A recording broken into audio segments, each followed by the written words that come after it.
Hi guys, कविता study में आपका स्वागत है। आज हम पढ़ने वाले हैं अभिलेखों के बारे में। ये काफ़ी इम्पोर्टेंट होते हैं और एग्ज़ाम में इनकी काफ़ी महत्वपूर्ण भूमिका होती है। सबसे पहले पढ़ेंगे हम बोगजकोई अभिलेख के बारे में। यह 1400 ईसा पूर्व में एशिया माइनर यानी ईरान में पाया गया था। इस अभिलेख पर वैदिक देवी देवता मित्र, वरुण, इंद्र और नासत्य का वर्णन किया गया है। यह काफ़ी इम्पोर्टेंट माना जाता है क्योंकि यह एशिया में सबसे प्रथम माना जाता है और इसमें ये पता चलता है कि वैदिक देवी देवताओं का वर्णन होने के कारण ईरान में वैदिक संस्कृति का भी कहीं ना कुछ इनपुट रहा होगा। दूसरा है बेसनगर स्तंभ लेख। इसे विदिशा का गरुड़ स्तंभ लेख भी कहते हैं। यह यवन राजदूत हेलियोडोरस के द्वारा लिखवाया गया था और इससे यह जानकारी प्राप्त होती है कि उस समय भारत के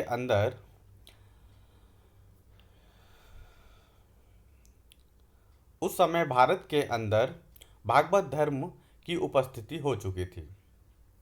इसके बाद नेक्स्ट अगला पढ़ेंगे हम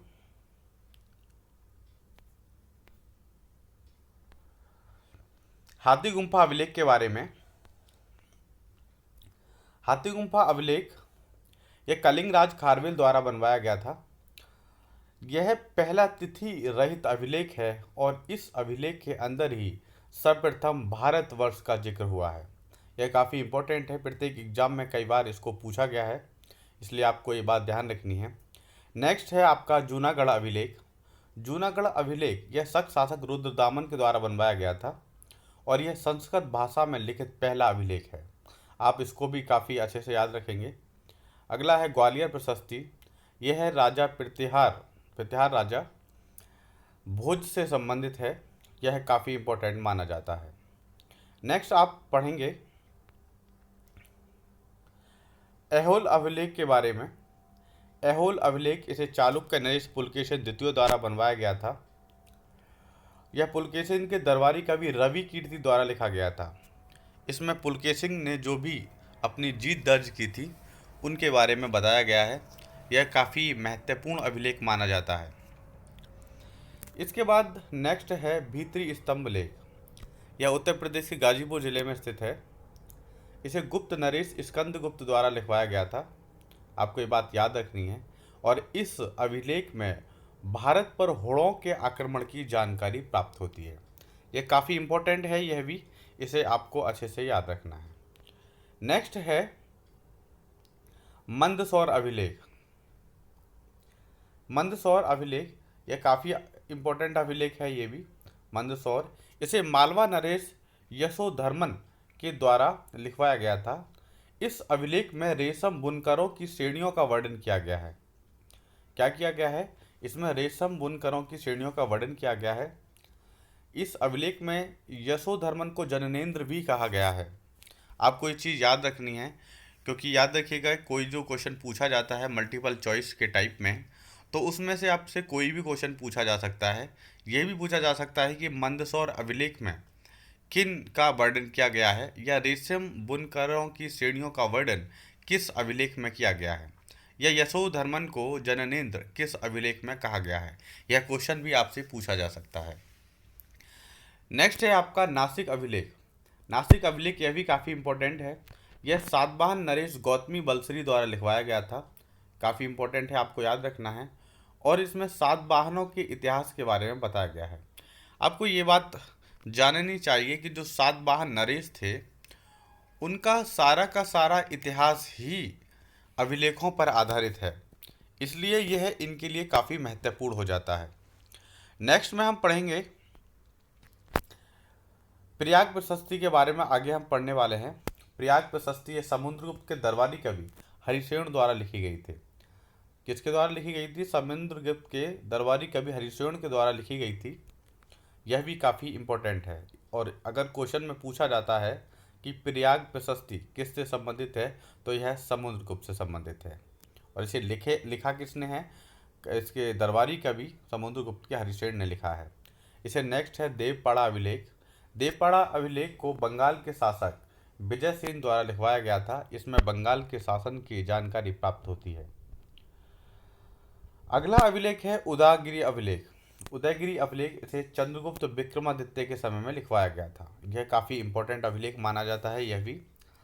तो आप समझ गए होंगे प्रयाग प्रशस्ति, देवपाड़ा अभिलेख और उदयगिरि अभिलेख के बारे में। यह काफ़ी इंपॉर्टेंट है। नेक्स्ट है एरण अभिलेख। यह काफ़ी इंपॉर्टेंट है। एरण अभिलेख कई सारे एग्जाम्स में लगातार पूछा गया है। एरण अभिलेख में सती प्रथा का प्रथम बार उल्लेख मिलता है। कई बार क्वेश्चन पूछा गया है कि सती प्रथा का प्रथम उल्लेख किस अभिलेख में पाया गया है। सती प्रथा का प्रथम अभिलेख किस अभिलेख में पाया गया है उल्लेख, तो यह एरण अभिलेख में पाया गया है। यह समुद्रगुप्त के जो सेनापति थे भानुगुप्त, उनके एक सैनिक की पत्नी जो थी वो सती हो गई थी, तो उसी के बारे में यहाँ वर्णन किया गया है और इसे भानुगुप्त द्वारा लिखवाया गया था। नेक्स्ट है मेहरौली लौह स्तंभ। यह कुतुब मीनार परिसर में खुले आसमान के नीचे उपस्थित है। इसे चंद्रगुप्त द्वितीय की विजयों का वर्णन किया गया है। कहा जाता है कि इस पर जो लिखा गया है वो चंद्र नामक एक राजा के बारे में वर्णन किया गया है, लेकिन वो राजा कौन है, चंद्रगुप्त द्वितीय है या कोई और है, यह अच्छी तरह से पता नहीं चल पाया है, लेकिन ज़्यादातर इतिहासकार इसको चंद्रगुप्त द्वितीय की मानते हैं। नेक्स्ट है तुमुन अभिलेख। तुमुन अभिलेख, इसमें कुमारगुप्त प्रथम को शरतकालीन सूर्य की तरह बताया गया है। इस अभिलेख में कहा गया है कि जो कुमारगुप्त प्रथम थे गुप्त राजा, वह शरतकालीन सूर्य की तरह थे, यानी कि कभी कभी दर्शन देते थे और ज़्यादातर अपने दरबार के अंदर ही मतलब मौज मस्ती में रहते थे। इसलिए यह काफ़ी ज़्यादा काम ठीक से नहीं कर पाए और गुप्तों के पतन का एक कारण यह भी रहे। नेक्स्ट में पढ़ेंगे हम। चलिए, यही हमारा आज का लेक्चर ख़त्म होता है। उम्मीद है कि आपको समझ आ गया होगा ये सारे अभिलेखों के बारे में। एक बार मैं और इससे फिर से रिवाइज करा देता हूँ। पहले हमने बोगज कोई अभिलेख के बारे में पढ़ा, फिर बेशनगर अभिलेख जो हमें भागवत धर्म की जानकारी देता है। नेक्स्ट है हाथी गुम्फा अभिलेख। यह कलिंगराज खालवेर के द्वारा बनवाया गया था। यह पहला तिथि रहित अभिलेख है और इसी अभिलेख के अंदर सर्वप्रथम भारतवर्ष का जिक्र हुआ है। नेक्स्ट है जूनागढ़ अभिलेख। जूनागढ़ अभिलेख में यह शक साधक रुद्रदामन द्वारा बनवाया गया था। यह संस्कृत भाषा का प्रथम अभिलेख है। ग्वालियर प्रशस्ति नेक्स्ट, यह प्रत्याहार राजा भोज के द्वारा से संबंधित है। ऐहोल अभिलेख, इसे चालुक्य नरेश पुलकेशन द्वितीय द्वारा बनवाया गया था। यहाँ जो पुलकेशन द्वितीय के दरबारी कवि थे रवि कीर्ति, उनके द्वारा इसे रचा गया है। नेक्स्ट है भीतरी स्तंभ लेख। यह है उत्तर प्रदेश के गाजीपुर जिले में है।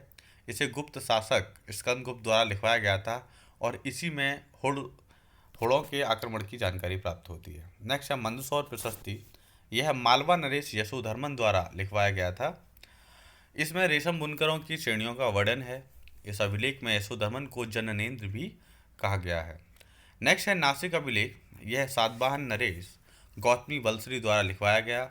इसमें सातवाहनों के इतिहास का पता चलता है। नेक्स्ट है प्रयाग प्रशस्ति। से समुद्रगुप्त के दरबारी कवि हरिशेन द्वारा लिखवाया गया था। उसके अलावा देवपाड़ा अभिलेख, इसे बंगाल शासक विजय सेन द्वारा लिखवाया गया था। इसमें बंगाल की विजयों का वर्णन है या बंगाल के शासन के बारे में जानकारी प्राप्त होती है। नेक्स्ट है उदयगिरि गुहा लेख। यह चंद्रगुप्त विक्रमादित्य के समय का है। ठीक है। नेक्स्ट है एरण अभिलेख। इसमें सती प्रथा का पहला अभिलेख है। इसे भानुगुप्त के द्वारा लिखवाया गया था। मेहरौली स्तंभ लेख, इसे चंद्रगुप्त द्वितीय की विजयों का वर्णन है और एक कुतुब मीनार परिसर में उपस्थित है। तुमुन अभिलेख, इसमें कुमारगुप्त प्रथम को शरतकालीन सूर्य के समान बताया गया है। इस तरीके से आज की वीडियो ख़त्म होती है। तो आप याद रखना और इस चैनल को ज़्यादा से ज़्यादा सब्सक्राइब करें। मित्रों, चैनल को ज़्यादा से ज़्यादा सब्सक्राइब करेंगे तो आपको ऐसी वीडियोस लगातार मिलती रहेंगी। और वीडियो को लाइक करना बिल्कुल ना भूलें और अपने दोस्तों को, फ्रेंड्स को ये शेयर करें ताकि यह वीडियो ज़्यादा से ज़्यादा लोग इसका लाभ उठा सकें। आज के लिए इतना ही। थैंक यू, धन्यवाद।